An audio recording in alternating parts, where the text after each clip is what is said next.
6 o'clock in the evening, sipping on Kool-Aid, getting ready to talk some NXT, and getting ready to drop some knowledge on you guys. Now, I have a big announcement.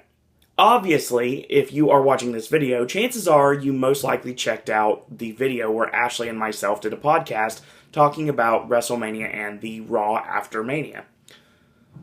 That is going to be how it's going to be done from now on. My procrastination combined with my weird sickness over the weekend, the food poisoning and then the fever, and not anything that needed cowbell or anything, legitimate fever, just screwed with me completely. And my work schedule kind of messed with that a little bit, so that's the reason why I'm behind right now.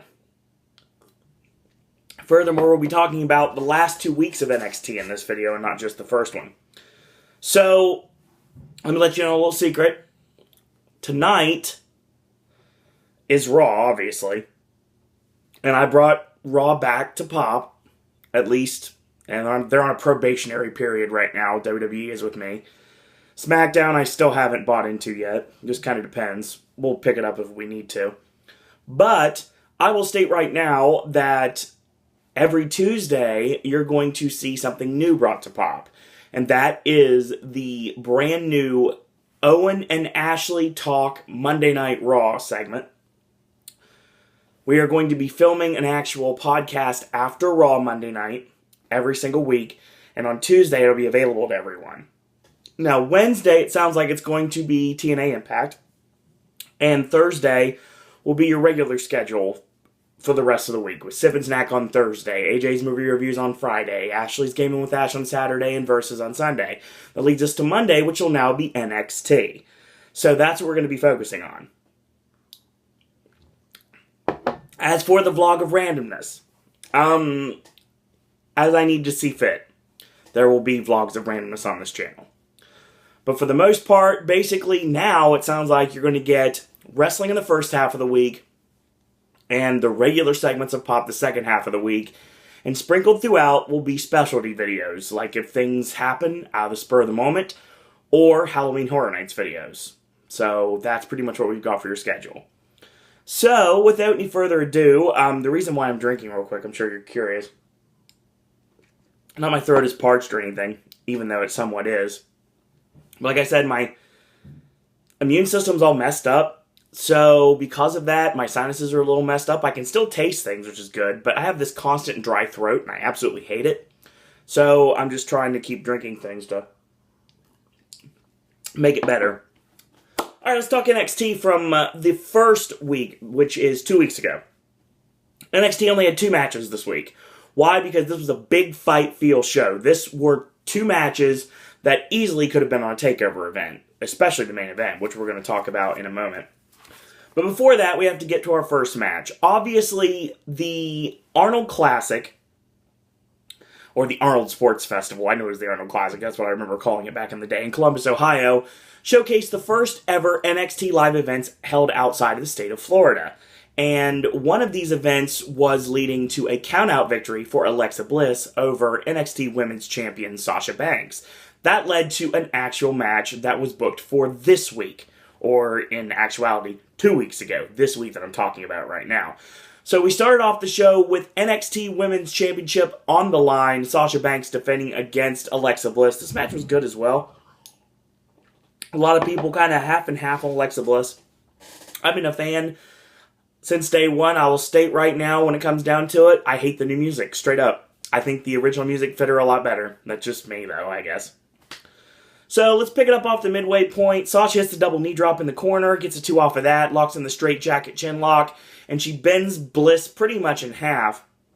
The knee firmly planted in the shoulder blades, and then the foot up in the upper back, trying to add as much insult to injury as possible. Ducks the clothesline Alexa with a schoolgirl roll-up, which gets countered into a sit-down momentarily, but that counters back into an inside cradle from Bliss for a 2 count. Sasha backs her up into the corner and catches Bliss's feet. Bliss spins her around with a snap Hurricane Rana out of the corner. Sasha charges in, and Alexa Rob Petrie's her, sidesteps if you are uninitiated to the way I do things on commentary here on Pop. And Alexa Bliss watches as Sasha Banks hits the floor. So Alexa goes out at 7, breaks the count, realizing she can't win the championship on a countout. She tosses her in, ducks the clothesline, short Fez press, and a straight-up slap to the boss, showing her who the real boss is, and not just Tony Danza. Ducks her clothesline, and 2 big forearms, ducks the right hand, and leg sweep. Glitz flip connects 1-2, and a kick out. She misses the charge in the corner, springboards off the bottom to the tip up into a flipping sunset flip, which I'm going to call Code Sparkle here. 2.5, gets out right in the nick of time. Fans are really into Sasha Banks in Full Sail. But this got a huge Let's Go Bliss chant. So for the first time ever, someone was getting cheered against Sasha that wasn't Charlotte. So she heads up top. She goes and gets caught with a forearm. Sasha pulls her up top, locks into Banks' statement, and Alexa Bliss has to give it up. Great opening contest, and definitely a sign for what we're going to see in the future if we see these two face off again, and I'm sure we definitely will. But I would state right now, and I'm going to guess after this character rebuilding process we're getting right now with Bayley, that we're going to be talking about in a couple segments from now, I will think that the person that unseats the boss of the NXT Women's Championship is going to end up being Bayley. But Alexa Bliss is going to have some nice matches with her along the way. And I think she's going to be a cornerstone of the face collaborative of the NXT women's roster. So we get a statement from Kevin Owens in the back. He says he's got a lot in common with Finn Balor. They're both world-class performers. They fought tooth and nail to get to where they are right now, and they both made an impact. Problem is, Finn made his impact by painting himself up like a demon, and Kevin Owens went out, decimated Sami Zayn, and took the NXT Championship in 2 months. To each his own. Whatever works. I know you'll bring the fight tonight, and I'm looking forward to it, but tonight I want you to bring the demon to me. Nobody's going to take the championship away from me or my family. Trust me. Last person said trust me? Yeah. You know what that means. DDT. DDT. Sorry, Heroes of Wrestling reference. Now, like I said, weird silences, I apologize. So Bayley's in the back, Emma shows up to talk to her, and she basically says, you know what, I'm not the type of girl to say I told you so, but I told you so. I said, you know what, you're being way too nice right now. You lost to Becky Lynch, and you need to show your aggression here. Friend to friend here, the NXT crowd, they're nice and all, but look what they did. They'll use you and abuse you, and they'll forget about you. Look, like, same thing they did with me. They're not going to get you to where you want to be. Bayley's like, well, the NXT universe is the reason I got the title shot. And she's about to continue to talk, and then Emma just straight up slaps her in the face. Kind of a wake-up call. I like where this is going. Tyler Breeze is in the back talking to Devin. And, of course, he makes fun of her line of questioning, which is hilarious. He beat Hideo Itami. Itami arrives and stops this and says, you know what? I beat you too. So next week, how about we do 2 out of 3 falls to determine who's best? Okay. Next week, which is the next part of this video, we're going to be talking about Hideo Itami and Tyler Breeze 2 out of 3 falls was the main event of next week's program. We get a promo for Dana Brooke, which I don't know anything about her. She looks like a, kind of like a more muscled up version of what the Sunny character was supposed to be at one point. She seems like she's like the girl next door, but she's going to flaunt her athleticism in your face, I guess you would say. It's like the old Borat thing, you will never get this, you will never get this. And one time he break the cage and he get this. But no, seriously, we'll see what they're going to do with Dana Brooke. I have no idea about her at all. And we find out on the next show that I'm going to talk about. I know we're jumping ahead, but she's going to be debuting in 2 weeks. So you will see the debut of Dana Brooke on NXT's broadcast on April 22nd, which is what I'm looking at right now. Yes, that is correct. Unless that counts the 8th, 2 days from now, as the day in question, and then it's the 15th, but that would be next week. So yeah, maybe that's right. I think it's the 15th. April 15th, when you get your taxes in. So, yeah, we got that.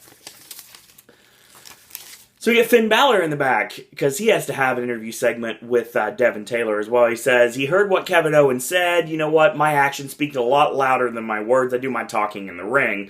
I do not need the demon to beat you. We get Enzo, Big Cass, and Carmella in the back, and they're talking, and then Blake and Murphy show up, and they're apologetic for what happened last week, and they want to give Carmella a gift. And they give her, like, this diamond bracelet, and Carmella's eyes light up, and they make a nice reference to, what are you, Donnie Brasco? I thought that was hilarious.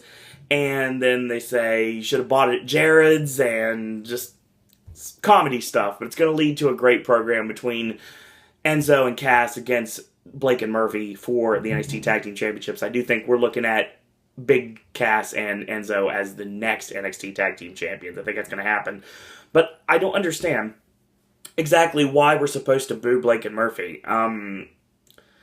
Crowd was really into them. They had like this impromptu heel turn pretty much for no reason. We don't have any reason to know anything about their past. We know one's from Texas and one's from Australian, so we might as well call them Australian beer. I mean, no, that's not right, is it? For the one person that watches this video that gets that reference. Main event time. NXT Championship on the line. Kevin Owens defending against Finn Balor. This match was awesome. Pick it up off the first commercial break. Owens locks in a chin lock. And Finn ends up getting tossed to the floor. Owens clubs him in the back. When he lands hard on the ground, he lands on the bottom of the ramp and he kind of dents his back. So Owens takes advantage and clubs him in the back. So he goes for the apron powerbomb and he gets backdropped to the floor. So turnabout is fair play here. Tosses him in, two big right hands, whip in, Owens reversal, and Balor with the crossbody gets caught. Swing Uranagi gets countered by Balor into a crucifix. The crucifix is turned into a modified air raid crash. Or the go home driver in this case. Since basically it's pretty much what it was at this point. 2.5 off that, leaping back senton, 1-2, and a kick out, chop in the corner to Finn, two right hands, the second one drops in 1-2, and a kick out. Chin lock is locked on, he breaks it, and forearm, and then goes right back to the chin lock. Great move by Owens there, kick straight to the spine, high velocity whip sends him hard into the buckle, and an overhead release belly to belly suplex, 1-2, and a kick out. So, snapmare into the chin lock, we come back to commercial break, and two big forearms from Balor. Owens cuts him off with a knee lift and whips him in. Balor with a tip up and comes off the rope, ducks the clothesline. Balor grabs the ropes. Owens charges, backdrop over the top rope to the floor. Tope Con Hilo connects and tosses him in, heads up top. M. Bison, 1-2, and a kick out. And if you're unaware, that was pretty sick. So yes, M. Bison, of course, the finishing maneuver of a sick Nick Mondo in CZW. I used to watch a lot of CZW when I was growing up as a independent wrestling fan. Basically, it's a double foot stomp to the back of the head. It's M. Bison. Because obviously, M. Bison does in Street Fighter. Process of elimination. I've explained it. So he sets up in a dragon sleeper position, going for a reverse Bloody Sunday, but of course, Owens counters out with a snapmare forearm, and when he's getting ready to be rocked back, he nails him with a Pele kick, and he charges in with a running chop into the corner. Owens swats that away, and Balor whips him in, charges in with the chop. It misses this time. Owens chops him back, comes off the ropes, gets caught with the sling blade. Balor comes off the ropes, and a huge clothesline spins Owens like a top. Reverse Bloody Sunday does connect this time, 1-2, and a kick out. So he's heading for the shotgun drop kick. It misses, and he collides with the buckle. Tweaks his knee right there. Owens kicks the leg out from under his leg. Obviously, the old Bret Owen reference makes perfect sense. So, yes, at this point, he ends up working him over, working the knee over. He does that Pillman clip, the chop block there, and drags Finn to the apron, slams his leg across the apron, and then rams his leg hard into the ring post. He kicks the leg, he DDTs the leg back in the ring. He's pretty much isolated that body part at this point, trying to take Finn Balor apart literally piece by piece. He nails the leaping back senton on the leg, something I have not seen before, and locks in a half crab. So Finn crawls ropes and valiantly gets the rope break. So Finn's on the ring apron. And Owens goes for the powerbomb, gets countered, double leg from Finn, double foot stomp, short style variety, and No pinfall there. He can't capitalize, obviously, because he put all his weight on the bad knee when he connected with the double foot stomp, so that wasn't going to work. Owens cuts him off with a boot straight to the knee. And Owens on the middle turnbuckle gets caught with a high kick from Balor. He climbs up, going for the superplex, gets countered, and Owens turns it into an avalanche key crusher off the top. 1, 2, and no, he kicks out right at 3. Owens will not be defeated at this point. Owens will not take this victory yet, at least. Balor will not be defeated is what I was trying to say here. So Balor nails him with the high kick. Owens cuts him off, clips the knee yet again, hits the cannonball in the corner, and he ties the leg up in the ropes. He cannonballs the leg for good measure, and he goes for the third one. This time, Balor scoots out of the way. He nails the shotgun dropkick, heads up top for the coup de grace, and of course, when he lands, again, put all that weight on his knee. He cannot capitalize. He cannot do anything more. He charges in, eats the pop-up powerbomb. 1, 2, 3. Owens wins clean as a sheet and retains the NXT Championship in an amazing 20-minute-plus match. I love this match. This match was awesome. Totally great psychology worked in this match. Owens working the knee. Obviously, they got torqued when the shotgun hesitation dropkick missed. Completely understandable there. And he isolated that body part Anderson style the entire match.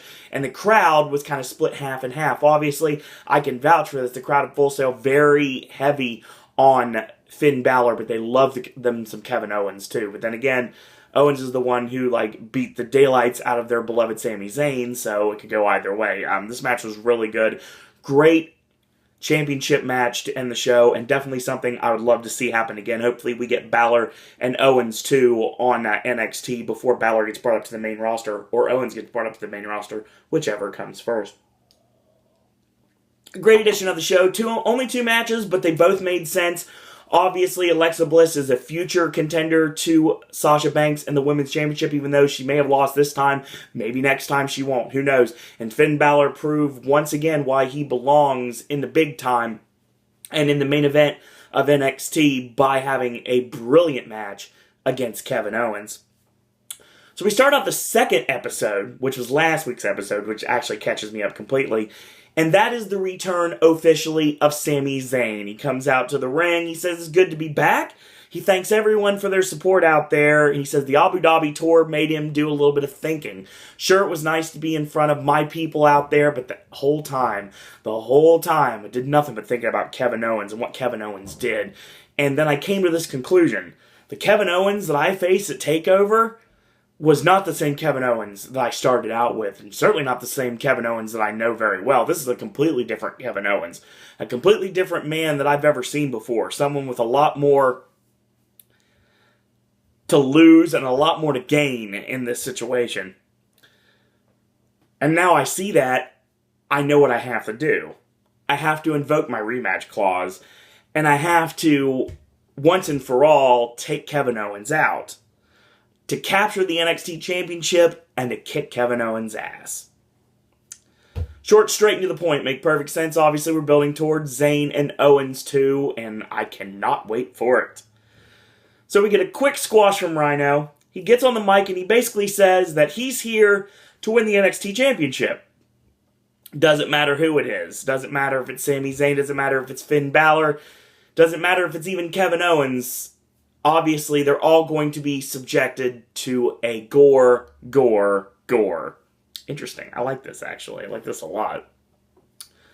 I'm really curious to see what they do with Rhino here. I think it's interesting that they're doing something with Rhino here. I don't know if they're going to use Brian Kendrick again. Maybe, hopefully.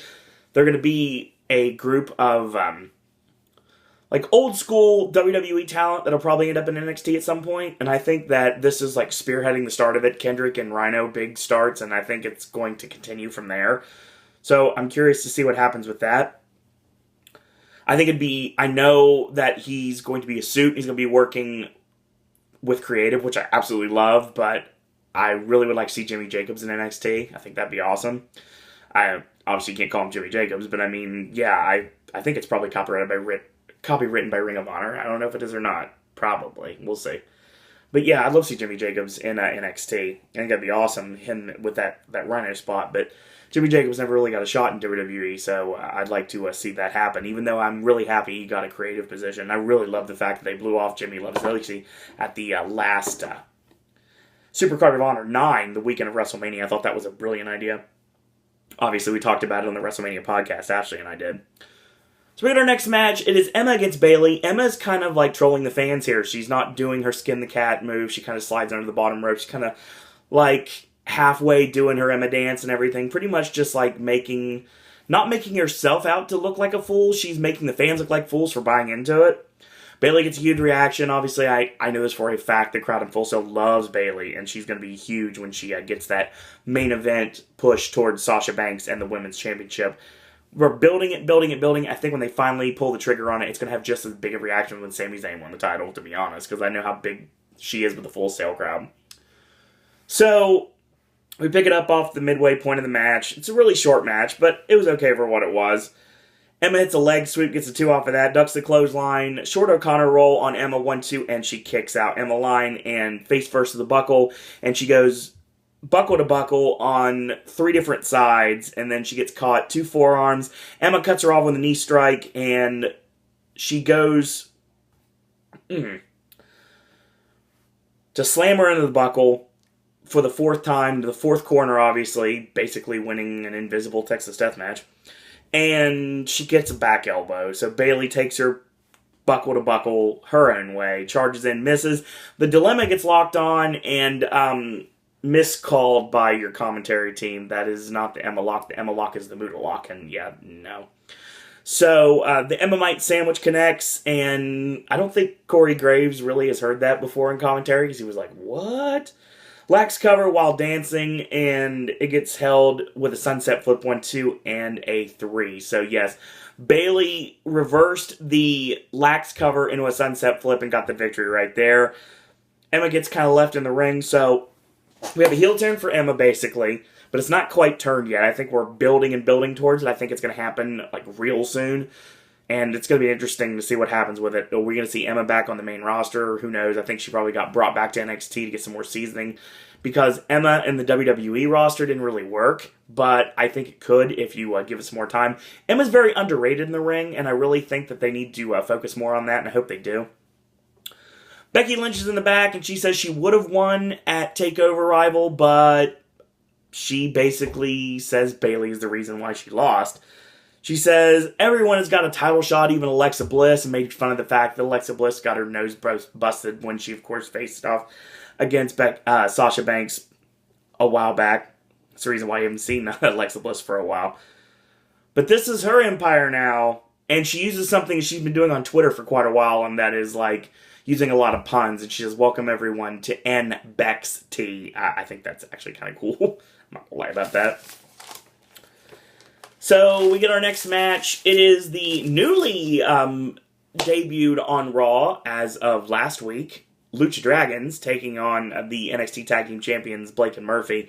So, yeah, this match was short, but it wasn't without reason. Obviously, we're building towards putting more into Blake and Murphy as Tag Team Champions before they drop them to Enzo and Cass, which I'm sure is probably going to happen. I think they need to send the Ascension back to NXT. They really need to go back there because they were a lot more over in NXT than can ever dream of being in the WWE. But then again, even if the Ascension would get released tomorrow, it doesn't matter because they've had a WrestleMania moment and there's a lot of teams, a lot of tag teams, a lot of great tag teams that cannot say that. Anyway. So Blake has a chin lock on Kalisto. He punches his way out, shoves him off the ropes. Wheelbarrow gets turned into a modified sunset flip 1-2 and a kick out. Blake with a clothesline tags Murphy in, and he rides his shoulders down to the mat for the 2 count. Chin lock, and he kind of kicks his way out this time. Murphy comes in, cuts him off, makes the tag. This time, when he catches him with a back elbow, Kalisto cuts him off again, gets cut off again, backdrop suplex float over, and he finally makes the tag in. And Sin Cara with a springboard headbutt, kick to the hamstring, chop, 180 flying body press. Blake comes in, he eats the forearm for good measure. Murphy with a clothesline, ducks it. K brought a moonsault, press, 1-2, and a kick out. Kick in, chop, charges in, backdrop to the apron. High kick from Sin Cara, heads up top. Blake shoves Sin Cara off the top and rolls. Lands on his feet somehow, some way. Blake nails a forearm. The brainbuster connects. Tag in to Murphy. Hits the frog splat. Oh, yeah. Tag back into Blake, gets the frog splash, and gets the pin. So that's the end of that. It was alright for what it was. It was a match. Dillon's with Sami Zayn, and Rhino interrupts him and basically says the line starts for a title opportunity behind him. So we're going to be getting Sami Zayn and Rhino soon. Color me curious, honestly. It sounds interesting. I think that match actually might be fun. So we get our next match. It is the former tag team partners, Jason Jordan and Ty Dillinger, going at it. Match was short, straight and to the point. Jason Jordan ends up coming up on top with a, basically studying the Book of Taz. He pretty much hit a head and arm Taz flex and got the pin right there. So yeah, Jason Jordan is going to go a different direction than Ty Dillinger will. It was just a quick way to blow their feud off, basically.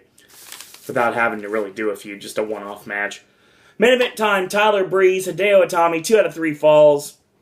2 out of 3 falls are really fun to recap because you kind of have to be on your toes, and that's exactly what I was. So Tyler runs Itami into the corner with shoulders, repeated shoulders in the corner, and a big right hand whip in, charges him with a forearm, and he trash talks him, says, "You never beat me, Hideo."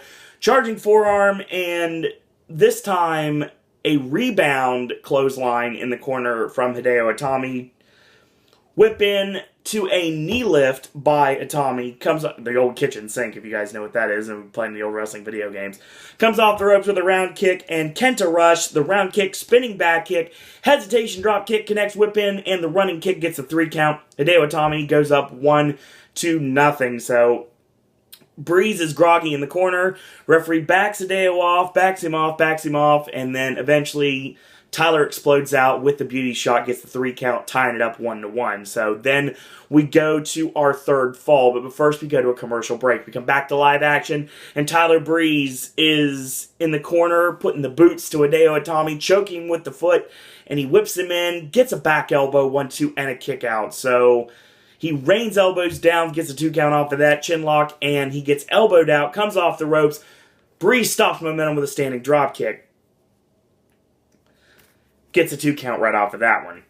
So, 2 short knee drops, a leg drop, 1-2, Hideo kicks out one more time. So, the chin lock is applied one more time, and this time, once again, Itami elbows out, comes off the ropes, a glancing drop kick, which basically just kind of like barely caught him, but not really. Announcers said that it basically didn't hit him, it glanced him. So, Hideo comes back with 2 clotheslines, Tyler goes for the boot, it gets caught, and leg sweep, charging knee in the corner from Hideo, and the Tornado Hot Shot, which of course you've seen before. It's the Tornado DDT, and drops him throat first across the top rope.